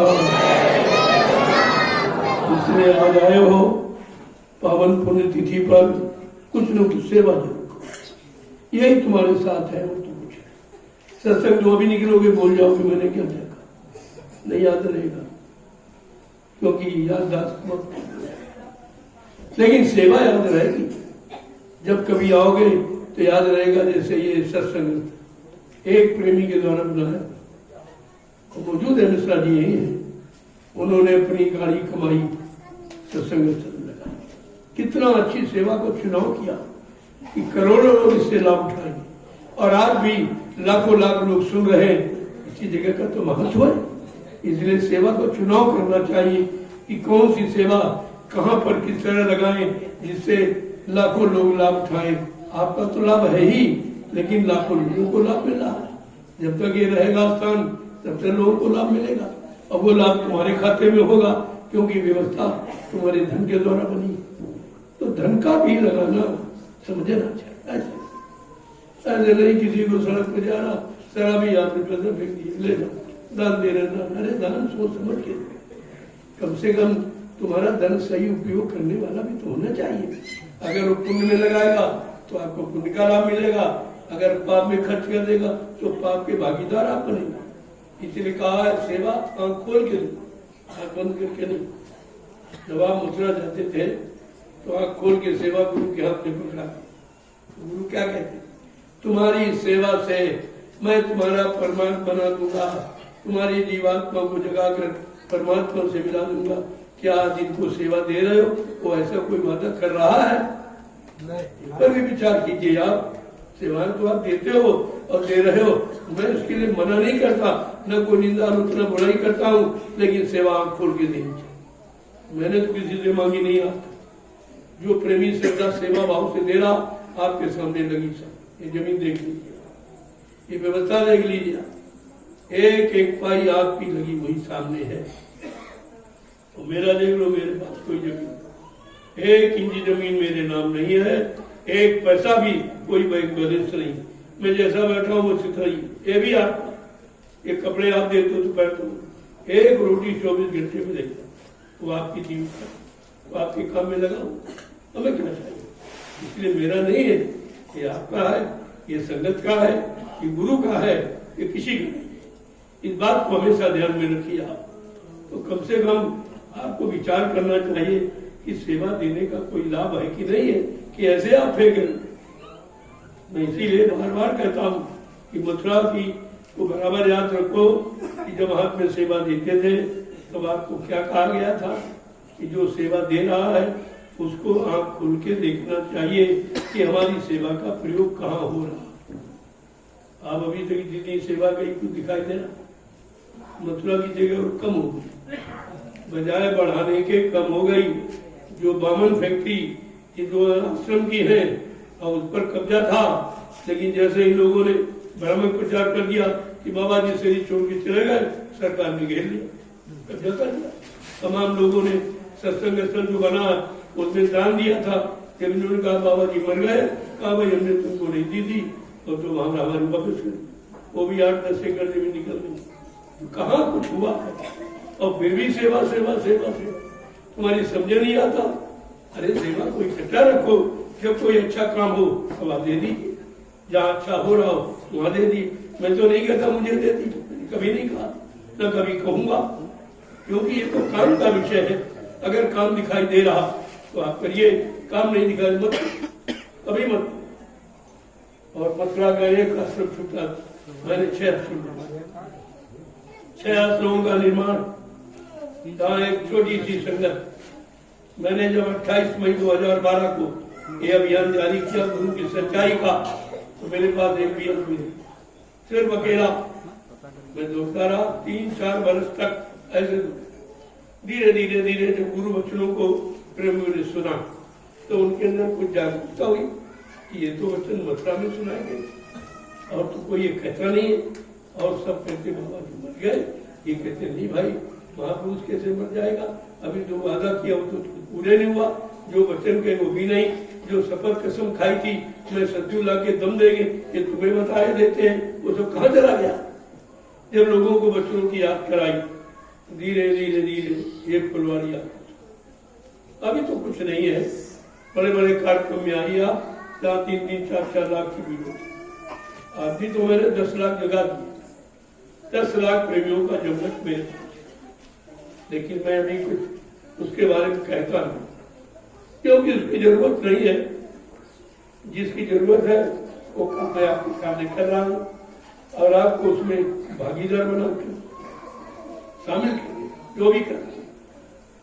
यहाँ जितनी जमीन है सब आप किसी की नहीं है, न मेरी है न किसी एक, पूरे संगत आपकी है। तो आपको ये जमीन का फिक्र करना चाहिए, ये हमारी जमीन है, खराब न होने पावे भाई, जमीन में कुछ न कुछ हो, कुछ बढ़े तो आपसे सेवा वही सेवा कर लो, अपनी जमीन को अच्छा बना लो और इसमें कुछ पैदा हो जा जो भंडारे में काम आएगा, आपका भोजन कोई ऐसा तो है नहीं किसी दूसरे को दे दिया जाए। तो आपके भोजन की व्यवस्था, जो भी सब्जियां हैं, जो भी अनाज है, जो आप देख रहे हैं सब आपकी, जो बढ़ जाता है उसको ट्रांसफर कर लिया जाता है, बदल लिया जाता है कि पैसे से, जैसे सब तेल है मतलब यानी मिर्च मसाले हैं, कोई और दालें हैं जो यहाँ नहीं पैदा होती वो आपकी खरीद ली जाती तो भंडारे में शामिल कर दी। बाकी यहाँ कोई व्यापार नहीं होता, व्यापार का दृष्टिकोण मेरे पास नहीं है। ऐसे बहुत लोग आए और चले गए कि उनको कुछ मिला नहीं, हमने कहा नहीं हम ही नहीं मानते तो तुमको कहां से देंगे। अगर निस्वार्थ सेवा भाव से आना है और रहना करना करिए, सबके लिए जगह, सबके लिए, हमारे यहाँ कोई भेदभाव नहीं, न हिंदू का न मुसलमान का, न अपना पराया, न छोटा बड़ा गरीब अमीर, किसी का कोई सेवा सब कर सकते हो। आश्रम आपका है, आश्रम अपना श्रम, अपना परिश्रम सब लोग करो तब आश्रम रहेगा। आश्रम कोई इमारत बिल्डिंग का नाम नहीं है। जय गुरुदेव नाम प्रभु का। आज होली का प्रथम तो आप ऐसा करो, प्रसाद देखो ये भी कहीं नहीं मिलेगा। कहीं तुमने सेवा दी या दे रहे हो लेकिन प्रसाद कोई नहीं होता, यही सच्चाई है, प्रसाद कोई बना नहीं सकता। आपको सच्चाई पर ध्यान जाते हो या गए हो उससे कहो भाई प्रसाद बना देती, तुरंत पता चल जाएगी असली की निकली तुरंत। और मैं 12 वर्ष से लगातार प्रसाद ही बांट रहा हूँ पूरे हिंदुस्तान में। गुरु के वचनों को लोगों के कान तक पहुंचाता हूँ और 88,000 ऋषियों की तपोभूमि से प्रसाद गुरु के दया का बनाकर लोगों को देता। मेरा कोई अपना कोई आपको सोचा कोई प्रसाद देता, मथुरा प्रसाद मिलता था रोज, वहां भी नहीं मिलता, वहां भी रोज नहीं मिलता था क्योंकि वहां संख्या बहुत, कितना लाया जाए कितना बांटा, लेकिन यहाँ तो सबको मिलता। और 12 वर्ष से लगातार दिया, जबकि अन्य संप्रदायों में कहीं चले जाओ इसी में 2 गुट और है, अभी कोई प्रसाद नहीं आपको देता, क्योंकि प्रसाद बनाना ये सबके बस की बात नहीं है। यही सच्चाई दरबार की, आप प्रसाद में जाओ लेकिन शर्त यह है कि आपको शाकाहारी सदाचारी रहना, एक नारी सदा ब्रह्मचारी, एक पति सती, ये सिद्धांत है, तब तो प्रसाद लाभ करेगा। अन्यथा प्रसाद का दोष नहीं है, वो तुम्हारे में कर्मों का दोष है, इससे दवा नहीं काम कर रही क्योंकि आप परहेज नहीं कर। तो आप प्रसाद देखो लाइन से, एक लाइन महिला एक पुरुष, जो लोग सेवा कर रहे हैं उनको मैं अपने हाथ से, अभी मैं शाम को वहां बुलाऊंगा कुटी के अंदर, उनको वहीं दे दूंगा, या समझूंगा तो वो मंच बना हुआ रथ खड़ा है वहां से दे दूंगा। ज्यादा संख्या हो जाएगी, कुटी में इतनी तो जगह नहीं है कि सबको बुला के मैं प्रसाद दे सकूं, तो ये व्यवस्था बना दी है, वहां पर बैठकर आपको प्रसाद दे। आपको दया मिलनी चाहिए, आपको अपनी आपत्ति मुसीबत की दवा मिलनी चाहिए, दवा और दुआ और दया, तीनों चीजें। जय गुरुदेव नाम प्रभु का। देखो मैंने सबको आह्वान किया, मेरे पास कोई भेदभाव नहीं है। गुरु परिवार अपना है, परिवार का कोई सदस्य कोई क्रोध में गुस्सा हो जाए या किसी नाराजगी में घर छोड़ के चला जाए, क्या परिवार का नहीं रहता? वो परिवार का ही बना। मैं इसीलिए संपूर्ण हिंदुस्तान के जितने मजहब धर्म के लोग सबको एक बात आगाह कर रहा हूँ कि आप नवी शरण की पवित्र भूमि पर आ जाओ, जो 88,000 ऋषियों की भूमि है। अपना अपना काम बना लीजिए। आप ये तो सबके लिए खुला अभियान है। अब आप न विश्वास कर पाओ, न समझ पाओ तो बात आपकी, तो कोई भेदभाव रखता नहीं। और न मुझे कुछ बनने की इच्छा, न कोई प्रधानमंत्री, न राष्ट्रपति, न कोई अध्यक्ष, न कोई उत्तराधिकारी। ये कामयाबी, ये गंदगी वाला काम मैं नहीं करता हूँ। हम सब शिष्य बनने आए कि गुरु बनने, उत्तराधिकारी बनने आए थे कि अपनी जीवात्मा का कल्याण कर रहे हैं। इसी बोले जय गुरुदेव नाम प्रभु का। देखो ये काम तो अलग है। एक तो परमात्मा की सेवा कहीं नहीं, कोई पूरे विश्व में आप चले जाओ कोई नहीं था। दूसरा प्रसाद कोई आपको नहीं दे। तीसरा झंडे की परिक्रमा की, यहाँ हर काम आपको अलग मिलेगा और बिल्कुल चैलेंज के साथ लाभ है, लेकिन बशर्ते परहेज का ध्यान जो आपको शाकाहारी सदाचारी ब्रह्मचारी लेना ही पड़ेगा। अगर लाभ पाना है, फायदा लेना है तो परहेज करना पड़ेगा। डॉक्टर महेंद्र सिंह भी परहेज पर गारंटी देता है कि आपका मृत्यु। अब आप लोग बड़ी शांति शालीनता के साथ, ये बहुत बड़ी चीज है जो तुमको कहीं नहीं मिले। कहीं तुम चले जाओ दुनिया में, लेकिन तुम्हारे कष्ट मुसीबत दूर करने का महाप्रसाद कोई नहीं है। यही तो सच्चाई दरबार मेरा कुछ नहीं है, तो सदगुरु की दया है। अब ये है जो अपने सदगुरु को खुश कर ले, उनके आदेश का पालन करके, उनके वचनों पर विश्वास करके जो अपने मालिक को खुश कर ले, वो मालिक की दुआ और दया किसी वस्तु में प्रवेश करके जीवों को लाभ दे सके। ये लाभ उन्हीं का, किसी का। बात को समझो पहले, तो शंका करी जाएगी। जय गुरुदेव नाम प्रभु का। देखो कल का संदेश विशेष है, क्योंकि कल 2 दिन है। आजकल 2 दिन मनाई जा रही, लेकिन मनाई जा रही, मनाया जा रहा है, मनाई जा रही कि मनाया जा रहा है, यही नहीं समझ पाया अभी तक। न किसी ने आपको बताया कि किसको मनाना है, माने खुश करना है, राजी करना है, अपना बनाना है, अपना सहयोगी बनाना है। ये तो आपने भी तो समझा ही नहीं था। ये तो धीरे धीरे जब सत्संग सुनोगे तो सब समझ में आ जाएगा कि हमें क्या करना चाहिए और हम क्या करते हैं। क्या करना था, क्या लागे करण, वो यही है चंबा भारी। बड़ा आश्चर्य हो रहा कि मानव शरीर किस काम के लिए जीवात्मा मांग के लाई, जीवात्मा मांग के लाई। यह प्रभु कृपा करो यही भांति और सब तज भजन कर देता। ये गर्भवास का वादा है हमारा सबका। हिंदू मुसलमान सिख कोई जो गर्भ में आया है उसने ये प्रभु परमात्मा खुदा से वादा किया है। आ गया, भूल गया, अब महात्मा भगी फिर से आपको याद करा रहे कि भाई तुम अपने भूले पिछले वादों को याद करो, अपना काम बना लो। वही जानकारी आपको दी जाए। जय गुरुदेव नाम प्रभु का।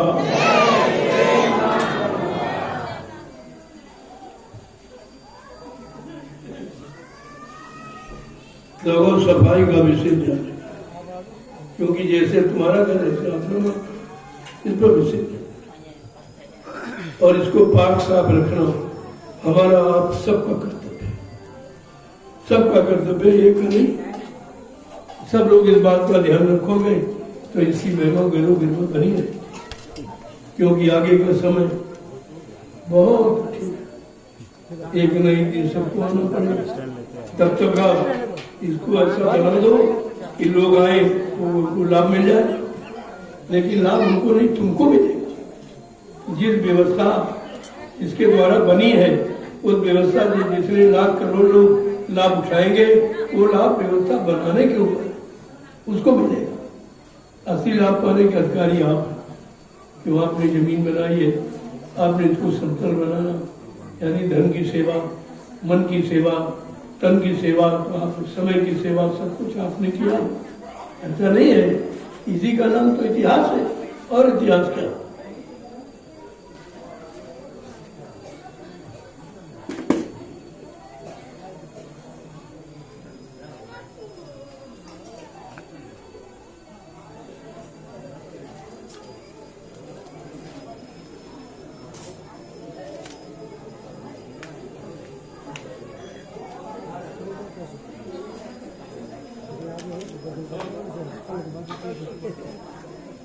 Gracias.